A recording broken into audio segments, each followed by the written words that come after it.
शुरू करने जा रहे हैं क्लास 10th का मैथ। उसमें भी कौन सा चैप्टर? पहला चैप्टर। पहला चैप्टर से है क्या, देखिएगा कितने मार्क्स पूछे जाते हैं पहले इसको समझिए। यहां से पूछे जाते हैं सबसे पहले क्या? ऑब्जेक्टिव। उसके बाद क्या? लघु उत्तरीय यानी सब्जेक्टिव। उसके बाद क्या? दीर्घ उत्तरीय पूछे जाते हैं। ऑब्जेक्टिव कितना पूछा जाता है? तो 7 से 8 पूछा जाता है, ठीक है। लघु उत्तरीय 2 क्वेश्चन रहेगा आपका, और दीर्घ उत्तरीय कितना रहेगा? 1 क्वेश्चन रहेगा।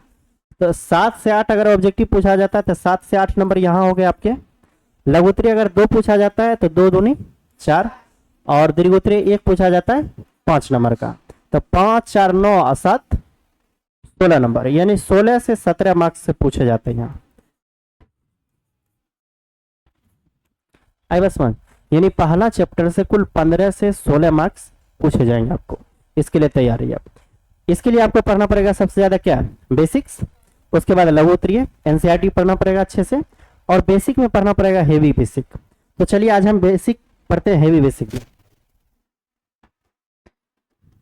बेसिक बेसिक में सबसे पहले समझिए अंक किसे कहते हैं। अंक, अंकों को इंग्लिश में कहते हैं डिजिट। डिजिट, देखिए अंक किसे कहते हैं। अंक जो है 0 1 2 3 4 5 6 7 8 9 को क्या कहते हैं?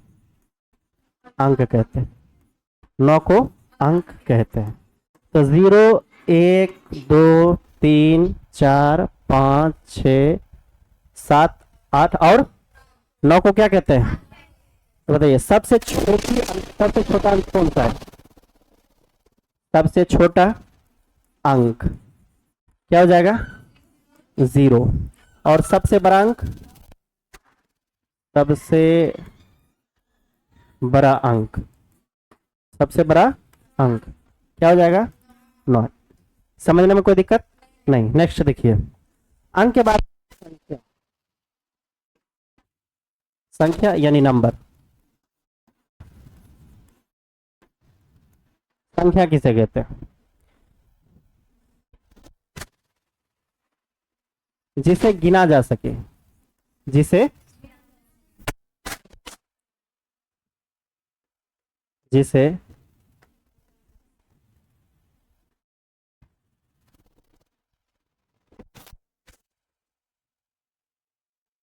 जिसे गिना जा सके उसे क्या कहते हैं? जैसे 22 23 78 100 etc। तो संख्या समझ में आ गया। जिसे काउंटिंग किया जा सके उसे क्या कहते हैं? संख्या कहते हैं। तो बताइए सबसे छोटी संख्या कौन होगी? जी नहीं, सबसे छोटी संख्या 1। सबसे छोटी संख्या 1। और सबसे बड़ी, सबसे बड़ी संख्या हो जाएगा आपको इनफाइनाइट। क्या हो जाएगा? इनफाइनाइट हो जाएगा।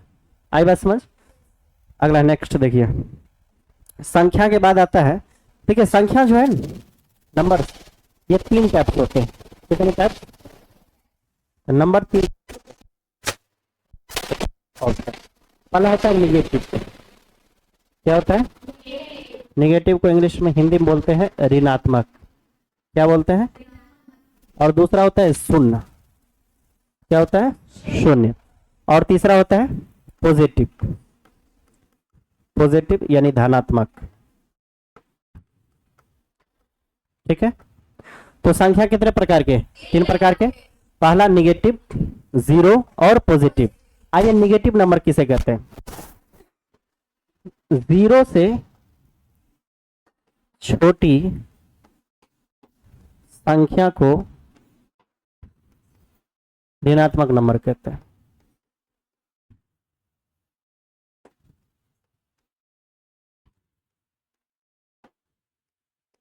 ठीक है, 0 से छोटा होना चाहिए। क्या होना चाहिए? अच्छा एक बात बताइए आप लोग, ये 0 है, ये -22 है, दोनों में बताइए बड़ा कौन है? 0 बड़ा है। बड़ा कौन है? और छोटा कौन सा है?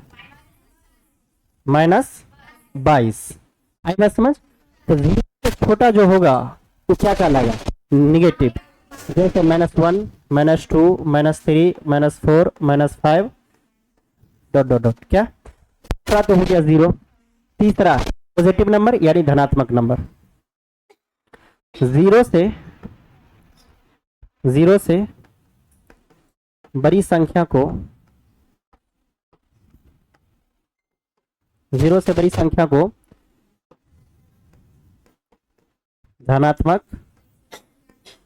संख्या कहते हैं। तो जीरो से बड़ा क्या क्या हो जाएगा? 1, 2, 3, 4, 5, 6 डॉट डॉट डॉट इनफाइनाइट। बोलिए सबसे छोटी ऋणात्मक नंबर, सबसे छोटी कौन हो जाएगा? -1। ठीक है। और सबसे छोटी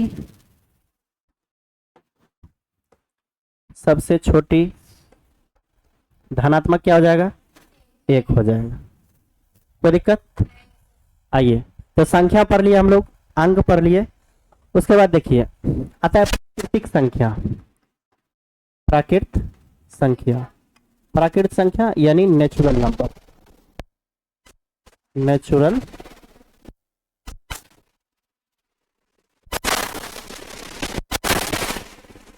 नेचुरल नंबर।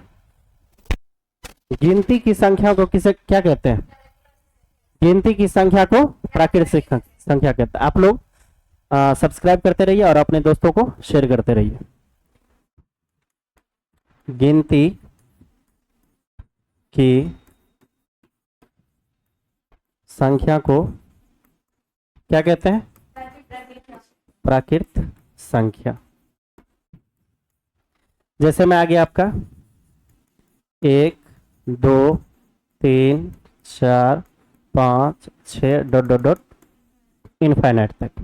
तो बताइए सबसे छोटी प्राकृत संख्या, सबसे छोटी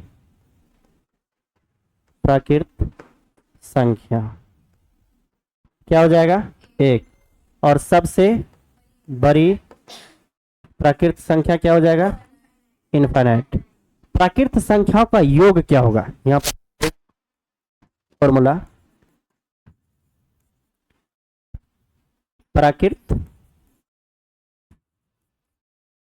संख्याओं का योग। प्राकृत संख्या का योग फॉर्मूला होता है n इंटू n प्लस 1/2। ये होता है फॉर्मूला। प्राकृत संख्या का फॉर्मूला क्या होता है? n into n plus 1/2। ठीक है। आगे नेक्स्ट प्राकृत संख्या। उसके बाद आता है सम संख्या। सम आता है उसके बाद सम संख्या।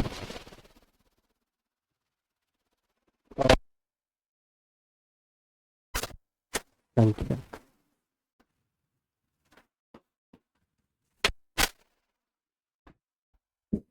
सम संख्या किसे कहते हैं? जिसमें 2 से पूर्णता भाग लग जाए। जिस संख्या में 2 से पूर्णता भाग लग जाए। जैसे हो गया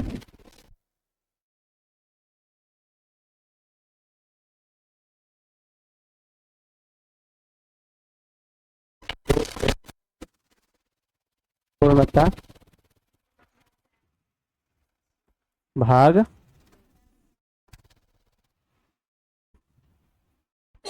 लग जाए। जैसे आपका हो गया 2, 4, 6, 8 यही सब होगा। सबसे छोटी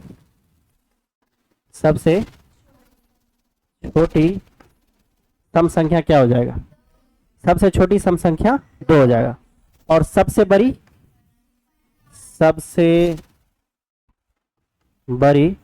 सम संख्या हो जाएगा इनफाइनाइट। और देखिए आप सम संख्याओं का योग, सम तो इसको आइए विषम संख्या। सम संख्या 1 लिख लीजिए।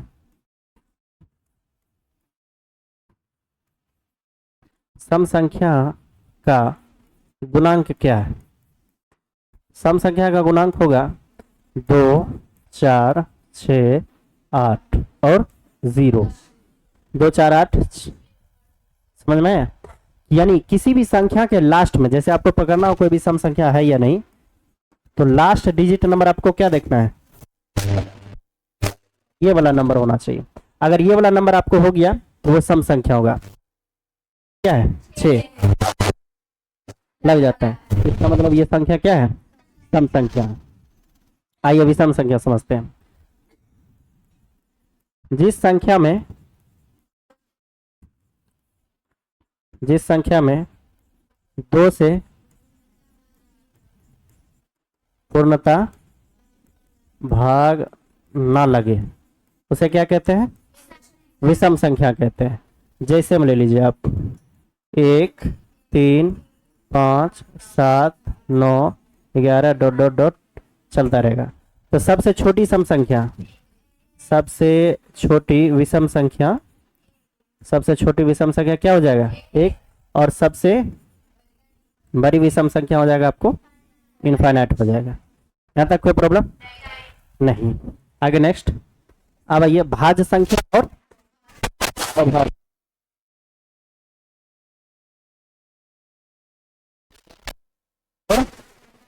अभाज्य संख्या,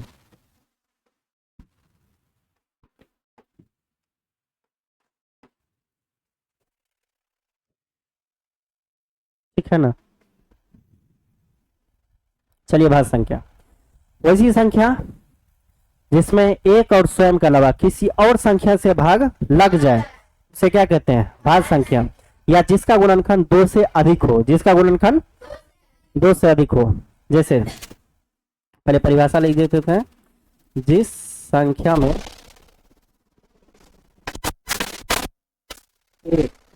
संख्या में एक एवं स्वयं के अलावा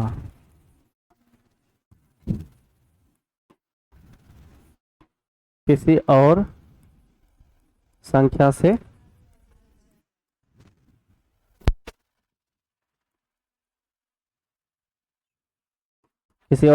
भाज्य हो तो उसे क्या कहते हैं? भाज्य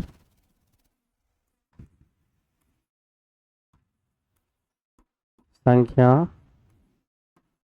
कहते हैं। जैसे देखिए,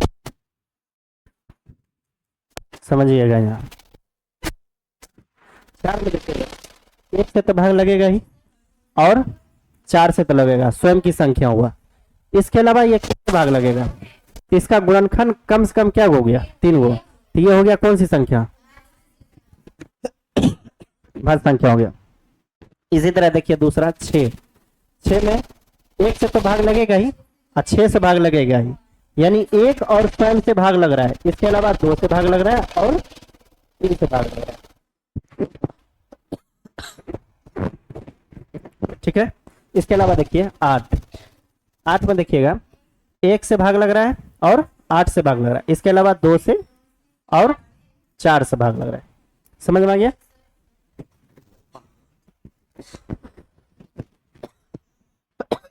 सॉरी। अब ये अभाज्य संख्या, वैसी संख्या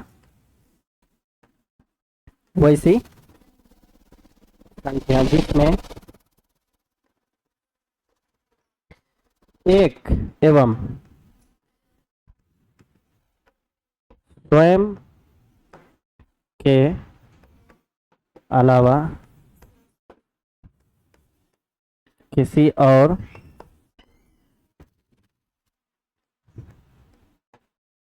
संख्या से भाग ना लगे, या जिसका गुणनखंड केवल कितना हो? 2 हो। जिसका गुणनखंड केवल कितना?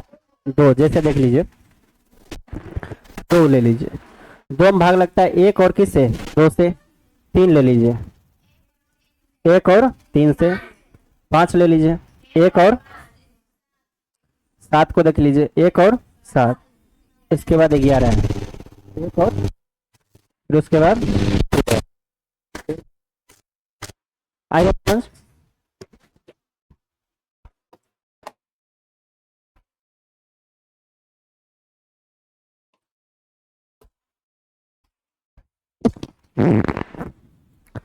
समझ में आ गया यहाँ तक? आइए नेक्स्ट,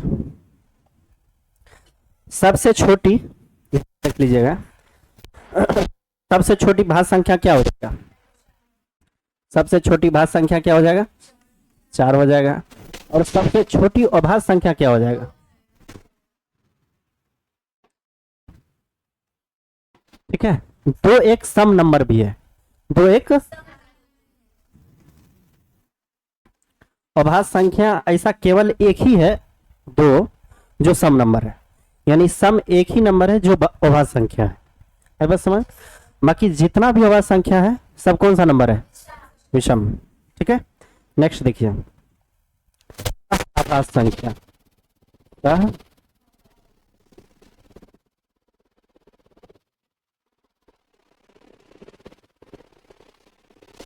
जिसका एचसीएफ 1 हो, जिसका एचसीएफ कितना हो? जिसका एचसीएफ 1 हो, बस मात्र। जैसे 6 और 7 का एचसीएफ कितना होगा?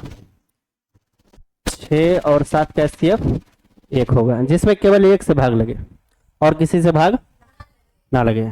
जिसका एचसीएफ 1 हो, याद रखिए, जैसे 6 और 7 में आप भाग लगाइएगा, एलसीएम लीजिएगा तो 1 से लगेगा, 6 कम 1 6 6, 1 7 7, तो एचसीएफ कितना हो गया? Only for 1। आई बस समझ। तो जिसका एचसीएफ 1 हो उसे क्या कहते हैं? सह आभाज्य संख्या। एक होता है काल्पनिक नंबर, क्या होता है?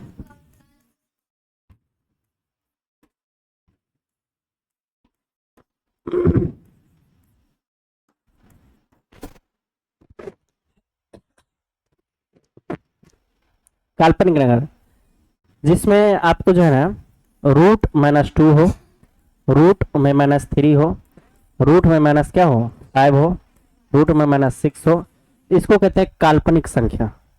जिसमें रूट में -1 हो, क्या हो? जिस संख्या में रूट में -1 हो उसे क्या कहते हैं? काल्पनिक संख्या। जैसे में ये हो गया आपका, सही बात समझ। अब देखिए, एक होता है पूर्ण संख्या, क्या होता है? पूर्ण संख्या, वोल नंबर। प्राकृत संख्या में जब 0 को शामिल कर लिया जाता है तो उसे क्या कहते हैं? पूर्ण संख्या।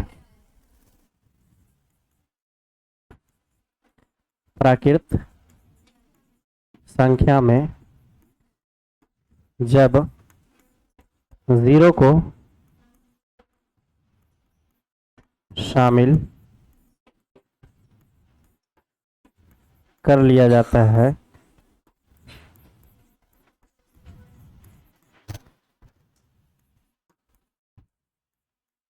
तो उसे क्या कहते हैं?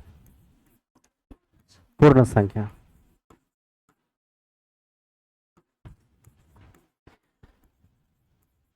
देखिए, प्राकृत संख्या होता है 1 2 3 4 5 6, ये होता है। इसमें क्या जोड़ लिया जाए तो बताइए, सबसे छोटी पूर्ण संख्या कौन सा हो जाएगा? 0 हो जाएगा। और बड़ी इनफाइनाइट नहीं हो जाएगा। अब इसके बाद नेक्स्ट आता है रेशनल नंबर, यानी परिमेय संख्या। परिमेय, परिमेय संख्या और अपरिमेय संख्या। परिमेय संख्या जिस संख्या को p/q के रूप में लिखा जा सके उसे क्या कहते हैं? और जिस संख्या का वर्गमूल भी निकल जाए, पूर्ण वर्गमूल निकल जाए, उसे क्या कहते हैं? परिमेय संख्या। जिस संख्या को अंश बटे हर के रूप में लिखा जा सके और जिसका पूर्ण वर्गमूल हो, जिसका वर्गमूल हो। अंश बटे हर, देखिए 1 को लिख सकते हैं 1/1, 1/1 बिल्कुल लिख सकते हैं, 1/1 लिख सकते हैं।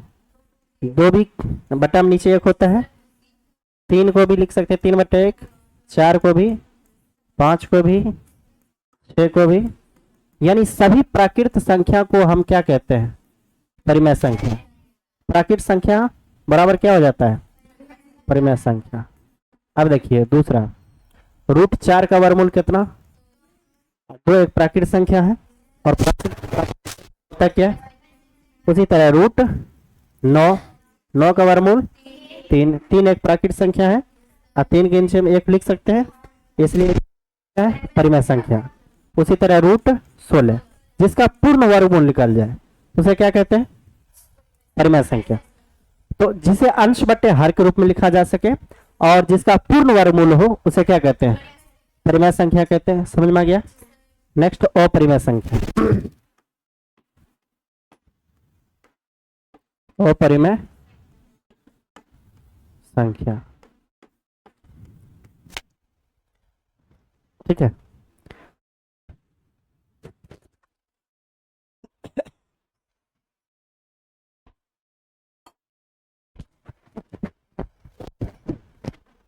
देखिए, जिस संख्या को अंश बट्टे हर के रूप में नहीं लिखा जा सके, जिस संख्या को अंश बट्टे हर के रूप में नहीं लिखा जा सके और जिसका पूर्ण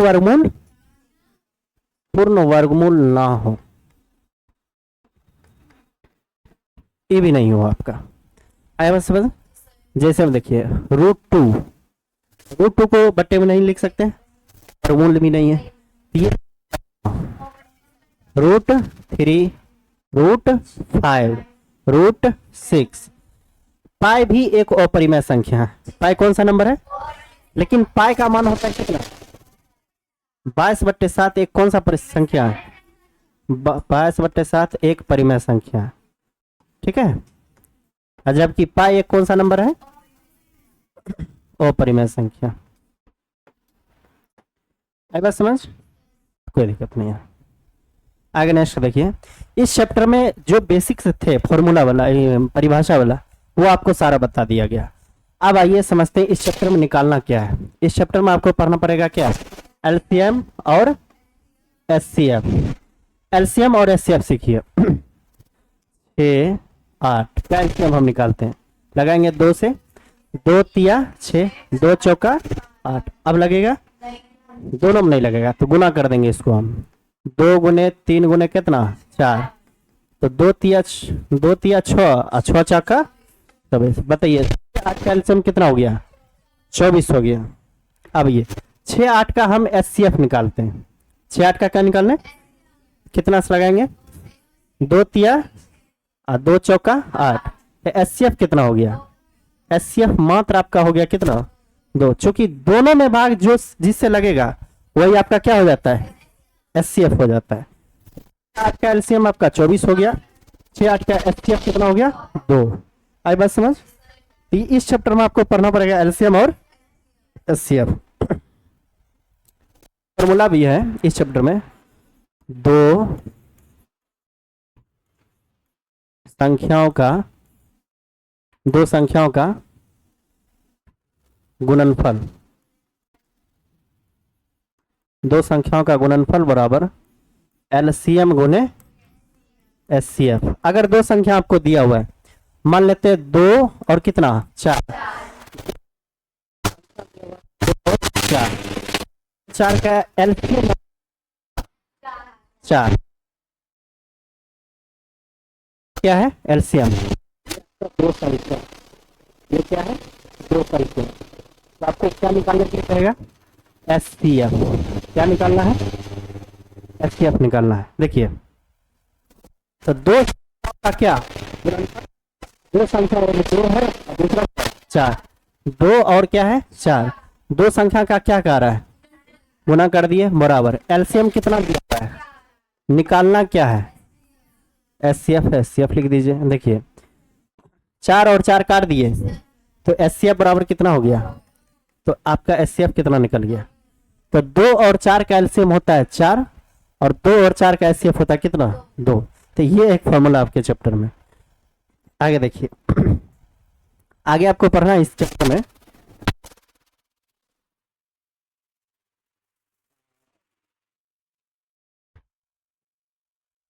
शांत और आसान पढ़ना है। क्या पढ़ना है? शांत और अशांत। देखिए शांत नंबर कौन सा होगा? हर का गुणांक या तो 2 का होना चाहिए या तो किसका होना चाहिए? 5 का।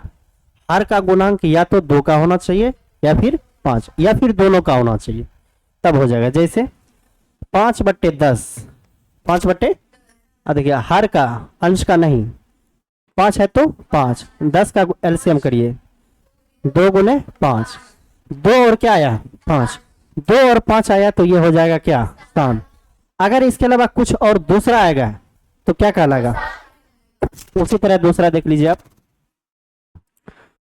6/15, 6/20 देख लीजिए आप, 6 है तो 6, 2 होगा क्या? 5, केवल 2, 5, केवल 2 और 5 रहेगा तो क्या कहलाएगा? शांत कहलाएगा। अगर इसके अलावा 2 और 5 के अलावा कोई और नंबर हो जाएगा क्या कहलाएगा? अशांत हो जाएगा। देख लीजिए जैसे 6 आपका 15 हो गया, 6/15 ले लीजिए आप, 18 ले लीजिए, 18 भी नहीं चलेगा, 21 चलेगा। 6 है तो 6, 21 को तोड़िए, 3 × 7, इसमें 2 और 5 आया? नहीं आया तो अशांत हो जाएगा। अगला देख लीजिए 5/18 ले लीजिए, 5 है तो 5, 18 गुणनखंड कीजिए, 2, 3 और 3, 2 तो है लेकिन 2 के साथ है 3, तो 2 के साथ अगर दूसरा आ जाएगा तो अशांत कहलाएगा। क्या कहलाएगा? लेकिन 2 के साथ अगर आता है तो क्या कहलाता है? शांत। समझ में आ गया? तो ये भी आपके चैप्टर में है, इसको भी पढ़ना पड़ेगा। इसके अलावा देखिए रेकरिंग वाला रहेगा आपको, रेकरिंग वाला जैसे 6.0.3 और 3 रहेगा, इस पर रहेगा रेकरिंग। तो इसको कैसे तोड़ना है? ऑब्जेक्टिव में रहेगा, 0 है तो 0, 0 है तो 3 है तो 3, रेकरिंग के नीचे में क्या हो जाता है? 99, तो 0 यहाँ से हट जाता है, क्या हो जाता है? तो 33/99। दूसरा देखिए 6.330 रहेगा, इस पर रहेगा रेकरिंग। तो 6 है तो 6, सॉरी देखिए 30 है तो 30, 30 का बट्टा रेकरिंग कितनी संख्या पर? 2, तो 2 को 9 दे दीजिए, और 30 में से कितना घटा दीजिए? 6, 30 में से 6 गया तो कितना हुआ? 24, 24/99। अगर कट रहा है तो काट दीजिए, 3×8 24, 33 दिया 99। तो रेकरिंग वाला ऑब्जेक्टिव में रहेगा, आपको बनाना है। इसके अलावा भी आपको रहेगा यूक्लिड विभाजन। क्या रहेगा? जो बहुत ही इंपॉर्टेंट है इस चैप्टर में, यूक्लिड विभाजन। यूक्लिड विभाजन क्या होता है देखिएगा, हम सब बचपन में पढ़े थे। जैसे 15 में आप कितना से भाग दे रहे हैं? 2 से भाग दे रहे हैं, तो 2 सत्ते 14, 15 में 14 गया तो 1।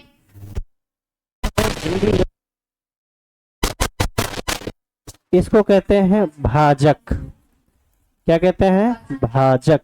और इसके कहते हैं भागफल, और इसको कहते हैं शेषफल।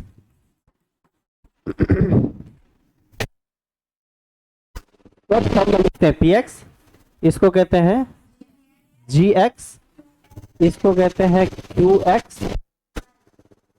qx, और इसको कहते हैं rx। भाग चेक कैसे होता है देखिएगा, हम लोग चेक करते हैं 7 है तो 7 गुने कितना? 2, 7 दूनी 14, और 1 जोड़ देते हैं तो 14 1 15। देखिए 7 है क्या? भाज है आपका, 7 क्या है? भाज। और 2 क्या है? भाजक। क्या है? तो भाज और भाजक क्या हो गया? गुना। आपस में क्या हो गया? गुना। और 1 क्या हो गया? शेषफल। 1 को क्या कर दिया आप? जोड़े आप। आया क्या आपको? 7 आपका भागफल है, नहीं 7 आपका क्या है? भागफल। अब 15 आया क्या? भाज। भाज है आपका, क्या है? भाज। तो देखिए अगर आपको भाज चाहिए तो देखिए भागफल गुने क्या करेंगे? भाजक, और जोड़ेंगे क्या? तो एक फॉर्मूला यहां पर बनता है, भाज बराबर भाजक गुने क्या, भागफल। भाजक गुने, इधर है ना, भाजक गुने भागफल, अब प्लस क्या, प्लस शेषफल। और इसी को बोलते हैं ए बराबर बी क्यू प्लस आर। इसी को बोलते हैं यूक्लिड विभाजन। क्या कहते हैं, यूक्लिड विभाजन। समझ में आ गया। तो इस चैप्टर में आपको इतना बेसिक था, इसको पढ़ेंगे, फिर उसके बाद चैप्टर आप पढ़ेंगे तो क्लियर हो जाएगा। तो अगली क्लास का इंतजार कीजिए, कल ही आपको हो जाएगा अगली क्लास, चैप्टर 1.1। आज के लिए इतना ही। और आप लोग भी शेयर करते रहें और अपने दोस्तों को शेयर करें और सब्सक्राइब भी करते रहें। Thank you, have a nice day.